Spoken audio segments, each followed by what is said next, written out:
kind of slide down a little bit. Folks, the next story this evening is going to take place right here behind me. It's the South End Brewery.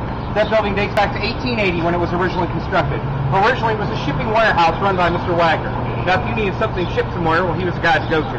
When this building was in full operation as a shipping warehouse, not only did it encompass what you see here on East Bay Street, but it went all the way back one block to State Street.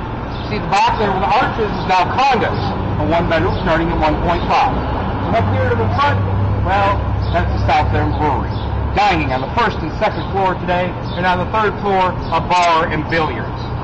Now, Mr. Wagner, he had a client in 1885. His name was George Forget III. George was around 18 at the time of the story. He had just seen his parents die in a carriage accident on the streets of Charleston. Mother, father dead, and he was the sole heir in their will. So, in today's money and property and assets, he inherited a couple $1 million. Gambled a lot, drank a lot of bad dealings.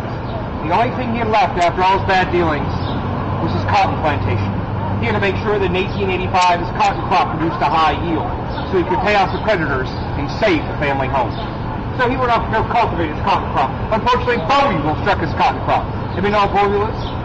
The green worms, cotton growers' worst nightmare. He was only able to save about 10% of his entire cotton. So he baled it up and he brought it to Mr. Wagner. Talked to Mr. Wagner there on the third floor for a couple hours. That's where his offices were. He got a fair price for his cotton. Georgia wouldn't receive majority of his money for his cotton until his cotton reached its destination. England. That just makes sense. If it never makes it across the pond, no money would transpire. Not good for either parties involved. So George said okay, but he had a favor. He wanted to stay on the third floor of that building after all the businessmen had left. He wanted to stay and watch his cotton, his future, being taken out of the bottom by the workers to a dock that was across the street.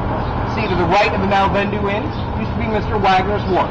In fact, all those streets there on that side of the street, they're now named for docks or wharfs that were once there. So he saw the cotton being put on the ship, and the ship sailed off. When the ship got out to the Fort Sumter part of town in the harbor, it's that instant he saw flames of smoke coming from that ship. Now, he got a great view of this, remember, because none of those buildings on the other side of the street were there. So he saw flames of smoke coming from the ship, and then the ship burned down to the water line in about 20 minutes.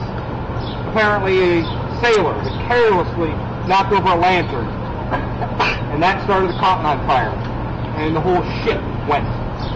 Upon seeing this, that his life was over with, he found a stool, found a piece of rope, flung that piece of rope across one of the I-beams that is still there to this date, and proceeded to hang himself. The body wasn't found the next day. It was found by a 5-year-old paper boy delivering papers to the building. Once the boy found the body, he ran down the 3 flights of stairs that are still there to this date. Out the side door, which is right there. Then he got out here to East Bay Street. Once he got out here to East Bay Street, all he could do was frantically point to the 3rd floor. He was so traumatized after what he just saw. About 5 of the merchants who were out on the street at the time, they saw this boy acting weird, just pointing, not saying anything. So they went up to him and they shook him. And they said, boy, what's wrong, Satan? All he could do was point. So they all looked up, but they didn't see anything. That's because it was a cloudy morning. See, normally the sun rays light up this glass, and you have no trouble seeing inside. But that morning, just a tad bit cloudy.